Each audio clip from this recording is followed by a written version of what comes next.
In this video, we are covering sections 3.1 and 3.2 from your book, and we're going to be introducing the idea of graphing linear equations in two variables. Now, before we can do that, though, we need to talk about the rectangular coordinate system, and more specifically, how to graph points. And so we're going to start out with talking about what a point is. We typically refer to it as an ordered pair, and in that name, ordered pair, there's two words that are important there. The first there is ordered, because order does matter. Order matters. And the reason why I say that is because always x comes first. X comes before y does. So you'll notice when it's written there, x comma y, the x number is always the first number, and then second is the y number. And then, of course, the word pair is there because there's two numbers. There's x and y. So, kind of like when we talked about linear equations in one variable, the first thing we did was check to see if a value was a solution. In this case, we're also going to check to see if we have a solution to a linear equation. But here, because the linear equation has two variables, x and y, the solution has two values.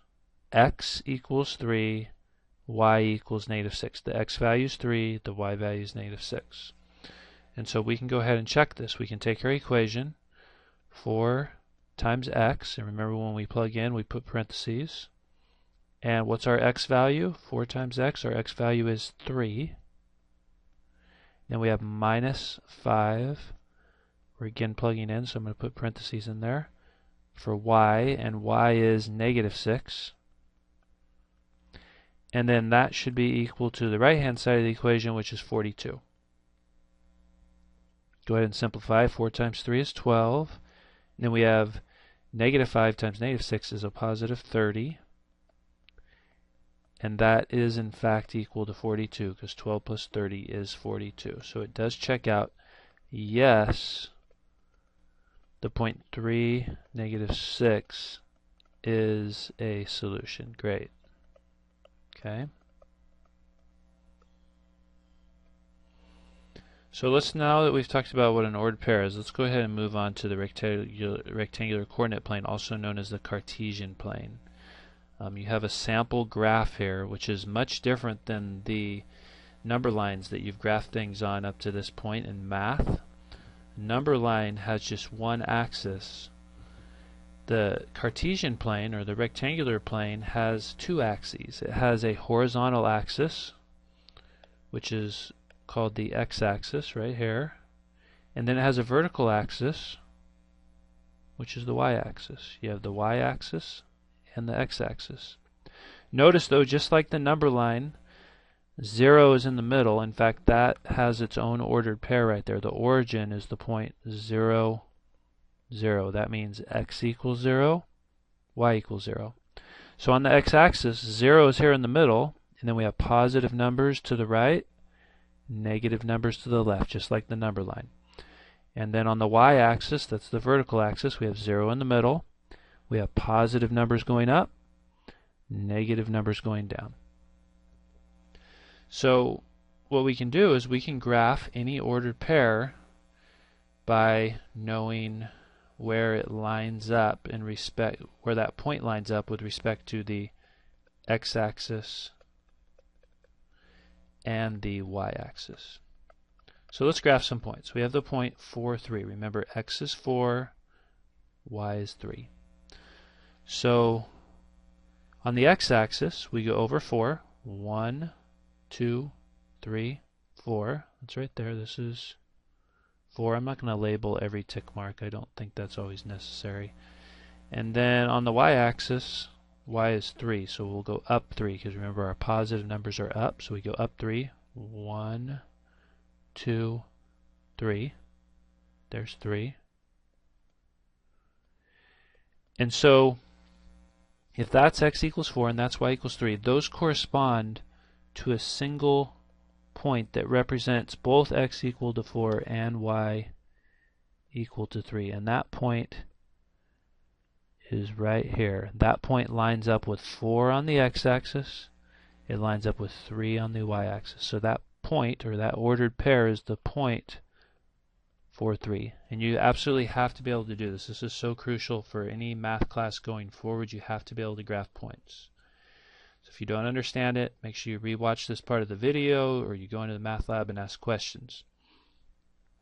Next point has a negative y value. We're going to go one more on the x, so x is 5, y is negative 6. So x equals 5 is right here, and then y equals negative 6. Now we're going to go, instead of up, these are negative, so it's down 6 units. 2, 3, 4, 5, 6. There's negative 6, and so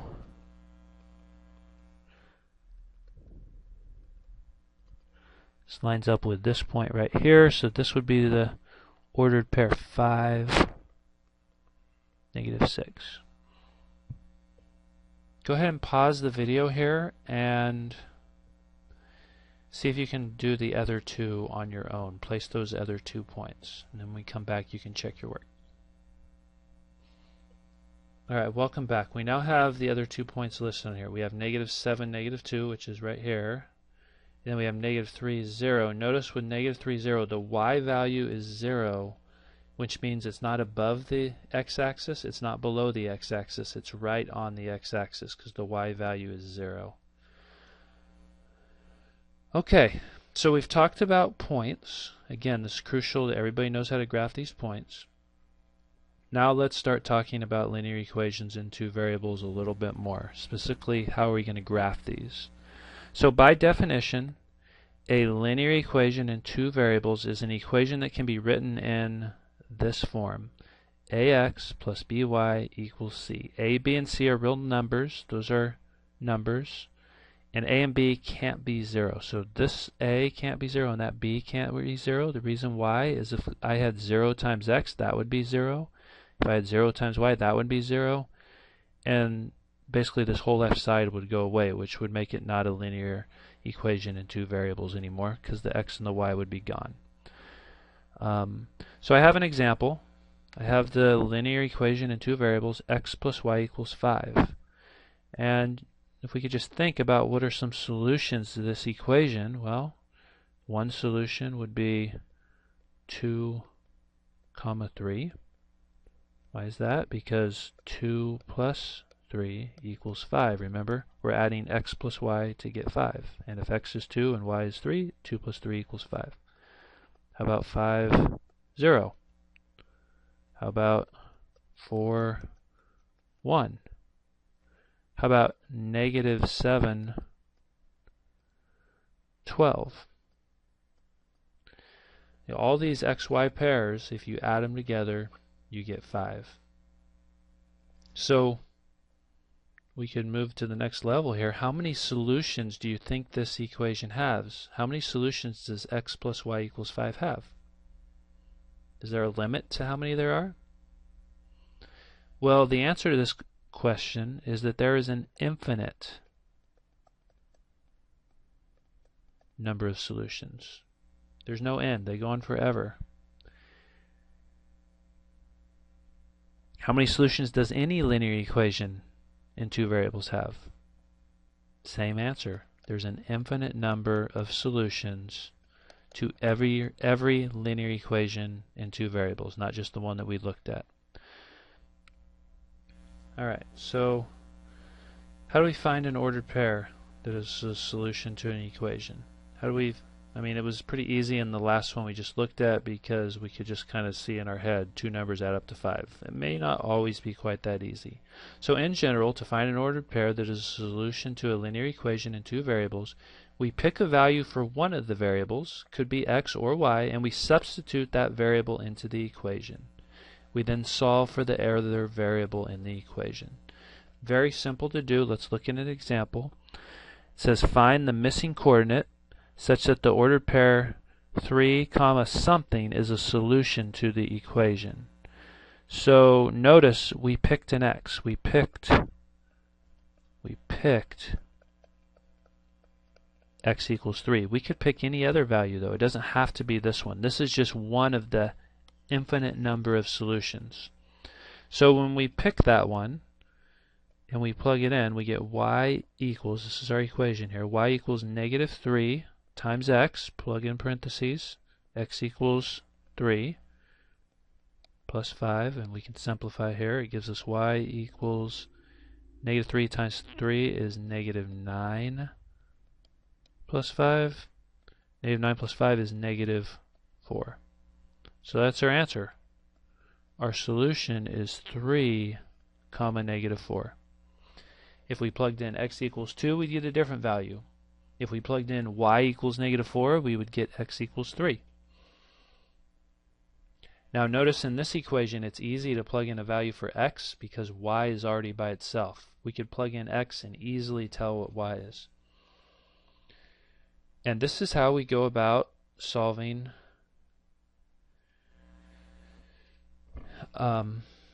to find points so that we can graph a linear equation. So the next example says complete the table of ordered pairs with the solutions to the equations 3x plus 2y equals 18 and then plot those solutions on a rectangular coordinate plane.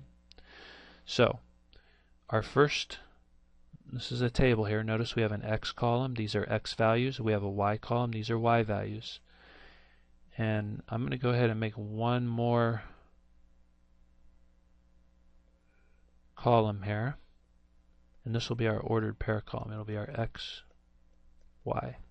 So our first choice here is when x equals 0. If I plug in x equals 0, this equation becomes 3 times x, or 3 times 0, plus 2y equals 18. Of course, 3 times 0 is 0, so this is 0 plus 2y equals 18.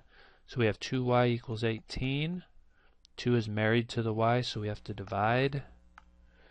Divide by 2. We get y equals 9.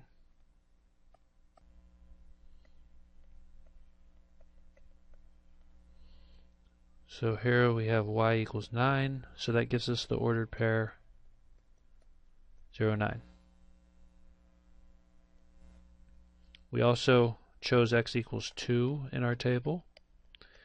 If I plug in 2, I have 3 times 2 plus 2y equals 18. 3 times 2 is 6 plus 2y equals 18. Okay, remember if we want to solve, we need to get the y's by themselves, which means that negative 6 needs to go to the other side. Change sides, change signs. That goes away. We get 2y equals 12, and then we can go ahead and divide by 2. 12 divided by 2 equals 6. So when x equals 2, y equals 6, we get the point 2 comma 6. And then one more, I chose y equals 3 as my last one. Now notice we're plugging in for y and not for x. So this equation is going to look like 3x plus 2 times y, but y is 3, equals 18. Gives us 3x.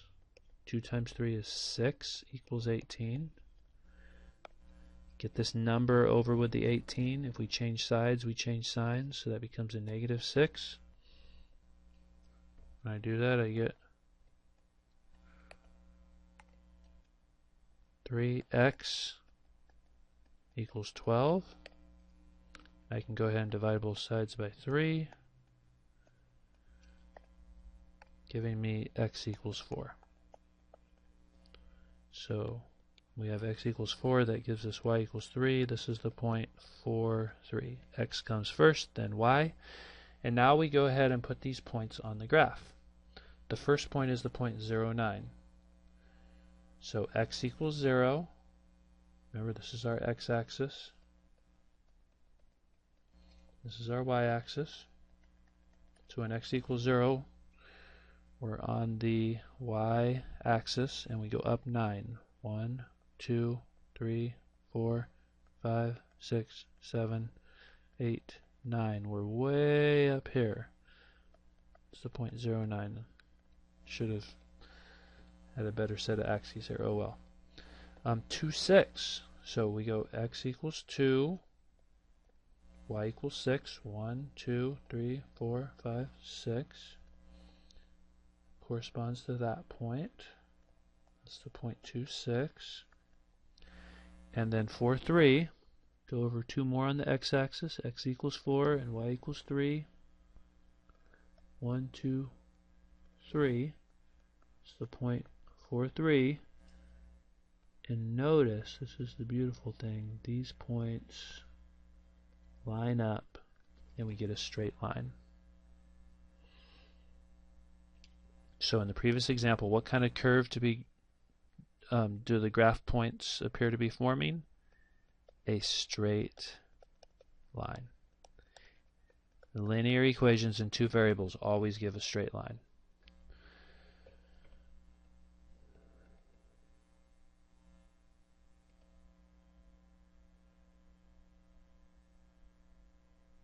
So how many points are needed to graph a line? Well, we really just need 2 points. The third point is kind of like a check. So you can pick any values you want. You could pick 1, 3, -2, anything you want. If I plug in 1, this is going to be y equals -2 times 1 plus 6. -2 times 1 is -2. -2 plus 6 equals 4. Let's do one more. I'm not going to do all these. If I chose, for example, x equals 3, this would give us y equals -2 times 3 plus 6. And -2 times 3 is -6. -6 plus 6 equals 0. So when x equals -3, y is 0. So if I take these 2 points, x first, then y. Here's x equals 1, y equals 4. Here's our y-axis. Is up here, so 1, 4 is right there. And then we could take the point 3, 0. X equals 3, y equals 0, so we're right here on the x-axis. That's 3, 0.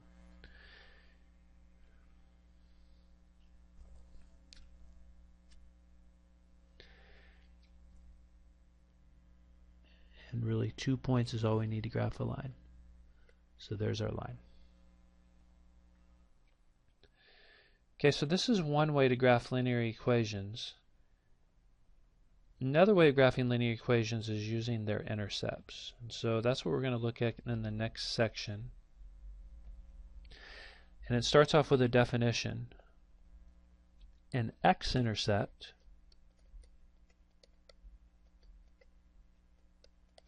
is a point where a graph crosses the x-axis, and likewise a y-intercept is a point where a graph crosses the y-axis.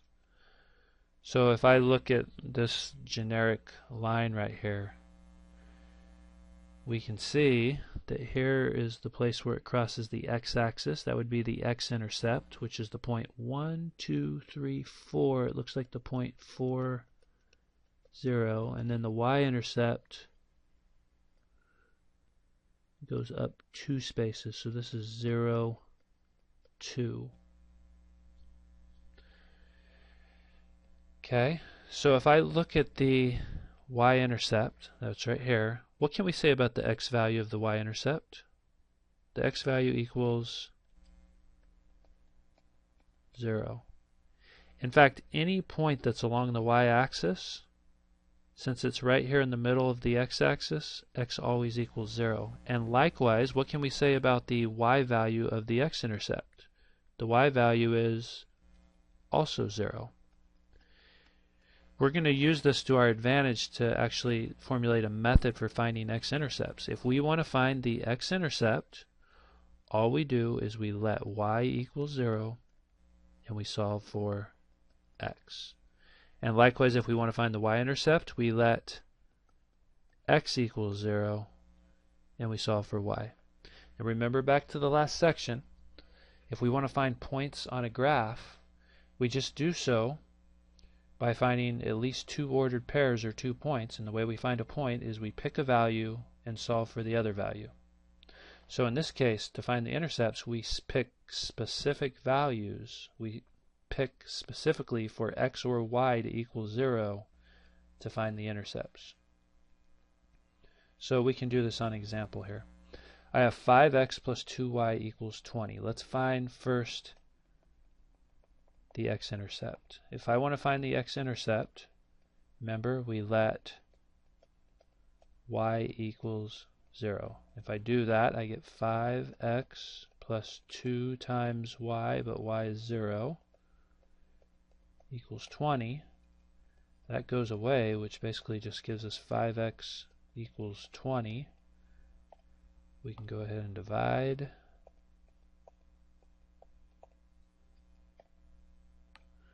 And we get x equals 4. So my x-intercept is the point 4, and then what's the y value? Remember, any point on a graph is an x and a y, so when x equals 4, we had to let y equal 0. Okay, and then likewise we can find the y-intercept. We do the opposite. We let x equals 0. So when we plug x equals 0, we get 5 times 0 plus 2y equals 20. Now the first part goes away, leaving just 2y equals 20.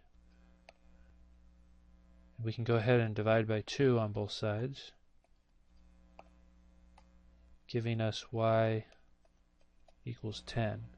Of course, to do that, we had to let x, that's the first number in our ordered pairs, be 0, and y equals 10. So we can go ahead and graph those. I'm going to label these hash marks by 2 this time, so this would be 2, 4. So my x-intercept is at 4,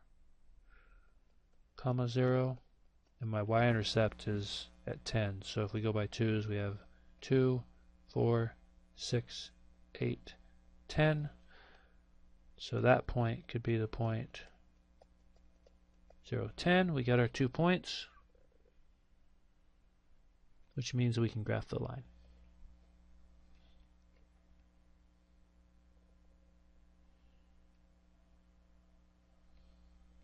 Okay. We also talked about graphing linear equations that pass through the origin or pass through 0, 0. Notice if I were to plug in 0 for x into this equation, what do I get? I get y equals negative 2 times 0. Anything times 0, though, is 0. So this particular line does pass through the origin. 0, 0 is a solution. And again, we need 2 points. We need to label at least 2 points, so pick another one, say 3. Okay, if I plug in 3, I get y equals negative 2 times 3. Negative 2 times 3 is negative 6. So there's another solution. We have 1, 2, 3. And then the y value is negative 6, so we go down 1, 2, 3, 4, 5, 6. 3, negative 6 is right there. And this is a linear equation that passes through the origin. Okay, the last type of lines we're going to talk about are horizontal and vertical lines. One of the things you notice about these is that they are actually only have one variable. The first example only has x, and the second example only has y. These are special exceptions to the rule of linear equations in 2 variables, because in this case it doesn't matter what y is, it only matters what x is. X is always negative 2, and x is always equal to negative 2 right here. There's negative 2, right? So really any point along that line could be negative 2, 0, Could be up here, -2, 3. It could be a point down here, -2, -4. Any point on that line, doesn't matter what y is. Y could be anything, but notice x is always -2. So in this case, this is a vertical line. And you can probably guess then that when we have a y equal, we get a horizontal line. And this is because it doesn't matter what x is, it's the fact that y has to always be 5. So it could be that point right there. It could be 0, 5s on the line, but also, say, 3, 5, or -2, 5. There's an infinite number of solutions here. But the one thing that all these solutions on this horizontal line have in common is that the y value is always 5. So we get an equation y equals 5. And that does it with this video on graphing lines. Again, make sure you do your homework on My Math Lab. Come in for help if you're having trouble with any of this, and we'll see you in class. Thank you.